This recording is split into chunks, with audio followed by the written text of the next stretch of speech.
Bismillahirrahmanirrahim. Assalamu alaikum students.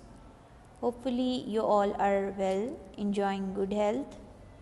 Students, we all are facing another wave of COVID. For your safety, we have decided to start another phase of virtual classes. This is going to be your first virtual class of physics, and we will discuss your further lectures in our virtual classes. Student, the last lecture which you have attended in your physics class is Newton's first law of motion. In today's lecture, we are going to discuss Newton's second law, and that is question number 7 on your folders, unit number 3, dynamics, and hopefully this lecture is going to be very interesting for you.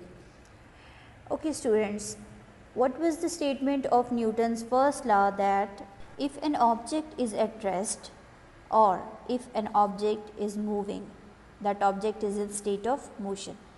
The object will remain in state of rest or in state of motion unless you apply a force to change that state, of rest or to change that state of motion. Students, today we are going to discuss Newton's second law, and before starting Newton's second law, let us recall some previous concepts. First one is force. Force is a push or pull, means force is applied when you push an object or when you pull an object towards yourself. And you have learned that force can also change the direction of the body.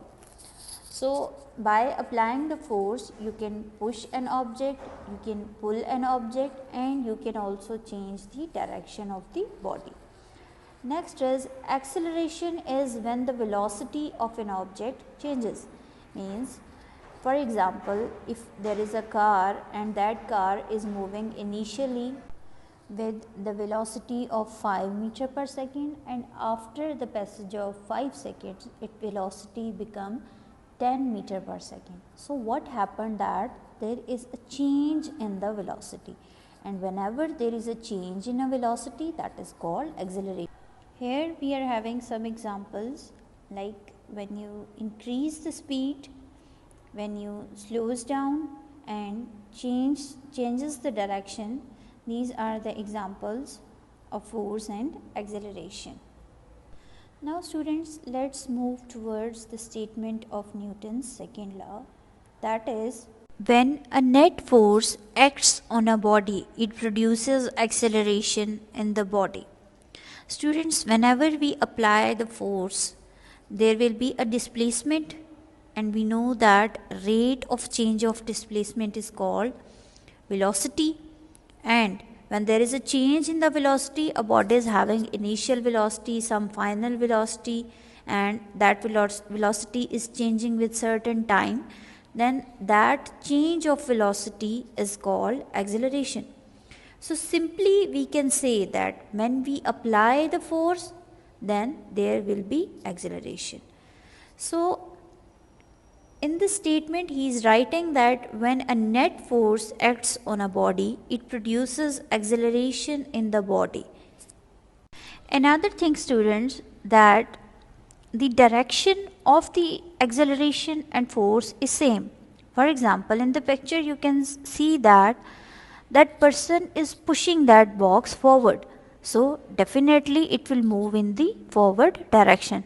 So, whatever the direction of the force is, the acceleration is also having the same direction, or you can say that acceleration and the force both are having the same direction.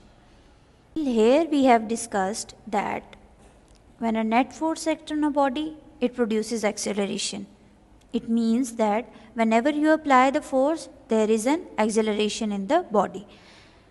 Another thing, the second one thing is that the direction of the net force and the acceleration both are same. So, till here we have discussed the 2 points. Next is the amount of acceleration produced in a body is directly proportional to the applied force. Now, hopefully you know the meaning of the direct proportion, that if one quantity is increasing, the other one will also increase. Like If you are purchasing one pencil in 5 rupees, then definitely the two pencils will be in 10 rupees. So if you have increased the number of pencils, their amount is also increased. This is called direct proportion. So here acceleration is directly proportional to force. This sign is called direct proportion sign. So if there is more force, there will be more acceleration. If the acceleration is less, the force will also be less. Next is this amount of acceleration is inversely proportional to mass. It means that if the mass is small, there will be more acceleration, and if the mass is big, then the acceleration will be less. This is called inverse proportion. So here you can say that acceleration is inversely proportional to mass. And inverse proportion relation is explained with the example that, for example, if one laborer is making a wall in 2 days and you increase the number of laborers, if there are 2 laborers, what will happen? That wall can easily be made in 1 day. So what are you doing here? That you are increasing the number of laborers and your workload is decreased, means the number of days are decreased. So if you increase one quantity, the other one will be decreased. This is called the inverse proportion relation. In the direct proportion relation, if one quantity is increased, the other one will also increase. And in the inverse proportional relation, if one quantity is increasing, the other one will decrease. So that was all about the direct and the inverse proportion relation. So what we have learned till that when you apply the force, acceleration will be produced. The direction of force and acceleration will be same, and the acceleration and force are directly proportional to each other, and the acceleration and mass are inversely proportional to each other. Now let's see the derivation. Further, we will write that if a force produces an acceleration a in a body of mass m, then we can state mathematically that a is directly proportional to f. Let's suppose this is equation number 1, and a is inversely proportional to mass, means acceleration is inversely proportional to mass. Let's suppose this is equation number 2. So here we are having the two equations.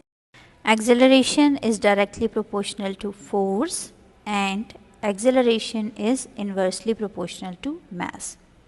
Hopefully you well know that how to combine the two equations.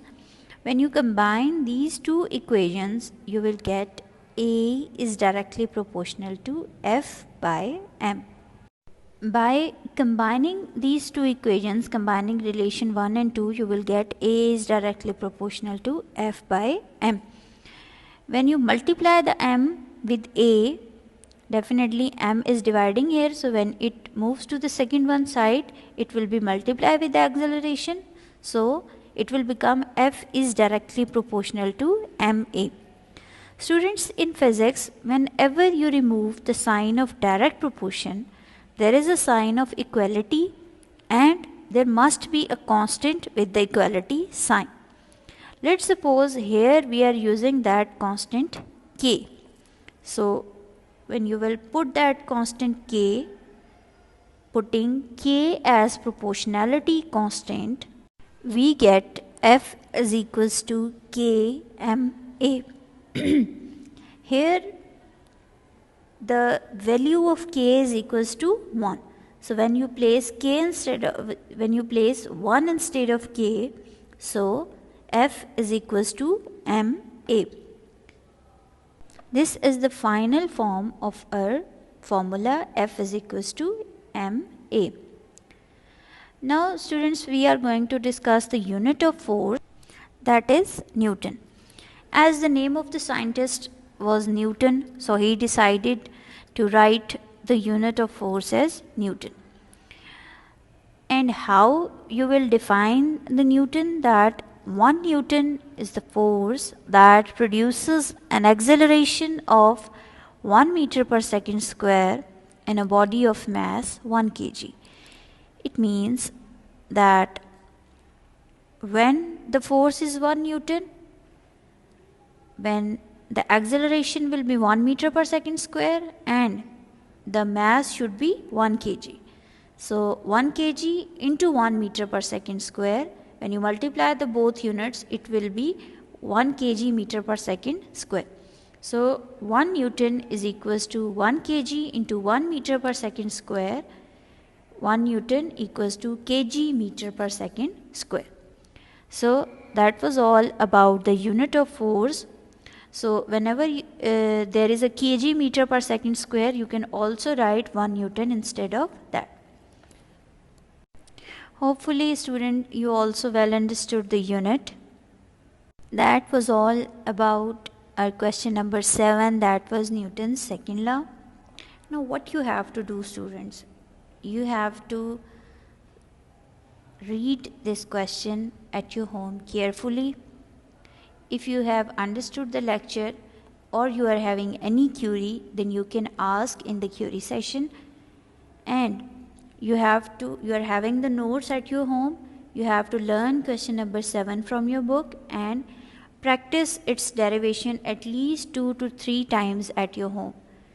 Okay, so in future lectures, future online lectures, there may be a test from this question, so you have to well prepare this lecture.